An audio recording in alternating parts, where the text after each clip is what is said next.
तो करना होगा। अगर कभी साथ ही खड़ा होना है तो उसके साथ खड़े होइए जिसके साथ कोई नहीं खड़ा होता। नहीं समझ में आया? मजा है हारी हुई बाजी खेलने में, नहीं समझे? जीती हुई बाजी में क्या रहता है। हम लोग का बचपन में मेरा सब एक बहुत बड़ा शौक था ना कि स्कूल ड्रेस में जो स्वेटर होता है ना, स्वेटर जो रेडीमेड स्वेटर होता है, बड़ा अच्छा बिनाई होता है उसका, वी गला होता है स्मूथ, जो ऐसे हाथ से बिना जाता है ना, थोड़ा मोटा भद्दा टाइप का होता है। हम सोचते थे ना कि अगले साल हम भी बोलेंगे घर वालों को कि हमारे लिए भी वो वाला खरीद दीजिए जो वो वाला है। स्टूडेंट लाइफ खत्म हो गया। तो बड़ा उटपटांग समय होता है स्कूल। अच्छा उसमें जो वो पहन के आता, अच्छा उसमें एक सुपर अमीर होता था, ब्लेजर पहन के आता था। और एक बचपन में पता नहीं आप लोग, हम लोग का ना ऊंची बैगवा होता था ना, उसमें इस तरह से बंद करना होता था, इस तरह से। हमारा बहुत शौक था ना कि हम आई वाला बैग वाले जिसमें चेन होता है, नहीं देखते 4-5 लेयर का, ये सब वाला है यहाँ पे। हम लोग के घर में कभी मिला ही नहीं यहाँ पे वाला, उसी में ठूस के रखो, फंस गया तो उसमें क्लिप लगा के लाओ, फंस जाता था। तो यहाँ पे तो बड़ा झमेला। आई वाला बैग जो आप लोग लेते हैं, ये वाला पुराना हो जाता था, स्कूल में ये भी लेके आता था। इस उम्र में आप जिस चीज से बहुत हंसते हैं ना, एक वक्त आएगा उन्हीं लम्हों को याद करके रोएंगे।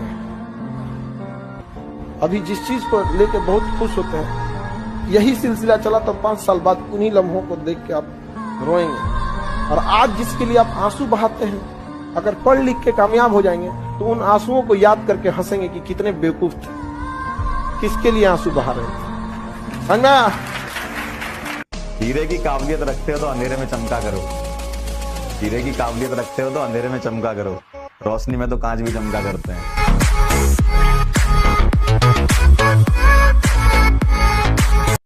कभी भी किसी के किए हुए एहसान और दिया गया दुख दोनों नहीं भूलना चाहिए। एहसान के बदले 4 गुना एहसान लौटा देना चाहिए।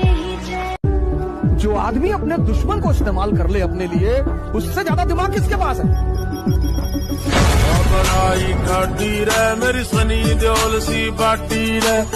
कि हाँ, तुम्हारे किसी रिश्तेदार के घर, तुम्हारे किसी दोस्त के घर, पड़ोसी के घर परेशानी है, तब जरूर जाओ। चाहे पढ़ाई का नुकसान हो, चाहे जिसका नुकसान हो, लेकिन तब जरूर जाओ। इंसानियत खत्म नहीं होनी चाहिए। मतलब तुम्हारा पड़ोस में कोई आदमी बीमार है, तुम्हारे दोस्त का पिता बीमार है, और तुमको 2 दिन उस पिता के साथ हॉस्पिटल रहना, एकदम रहो, कुछ नुकसान नहीं होता। इंसानियत खत्म नहीं होनी चाहिए, वो बरकरार रहनी चाहिए। हम लोग जब लूडो खेलते हैं ना तो उम्मीद करते हैं 6 आएगा, लेकिन 1 भी आता है ना तो चलना पड़ता है। जिंदगी में भी यही होता है, उम्मीदें बहुत होती हैं, थोड़ा भी मिलता है तो चलना पड़ता है हम लोग को। कई बार आप देखिएगा ना लूडो में एकदम आखिरी में जाके आप कट जाते हैं, एकदम आखिरी वाले में भी। लेकिन क्या कीजिएगा, फिर से एक नई शुरुआत करनी पड़ती है इंसान को। जिंदगी में भी ऐसे ही होता है, कभी कभी एकदम मंजिल के पास जाने के बाद आदमी बिखर जाता है, लेकिन क्या होगा, जिंदगी रुकती तो नहीं है। फिर एक नया सवेरा होता है, फिर एक नई शुरू। मंदिर मस्जिद ऐसा जगह है जहाँ अमीर आदमी अंदर भीख मांगता है और गरीब इंसान बाहर। एक ऐसा जगह है जहाँ दोनों मांगता है। हर इंसान को मुस्कुराते रहना चाहिए, ज्यादा ये नहीं देखना चाहिए कि कौन क्या कर रहा है। हमारा समाज ने तो माँ सीता को अग्नि परीक्षा में बैठा दिया था। सोचिए, उन्हें वनवास हुआ था तो उनकी क्या ही गलती थी।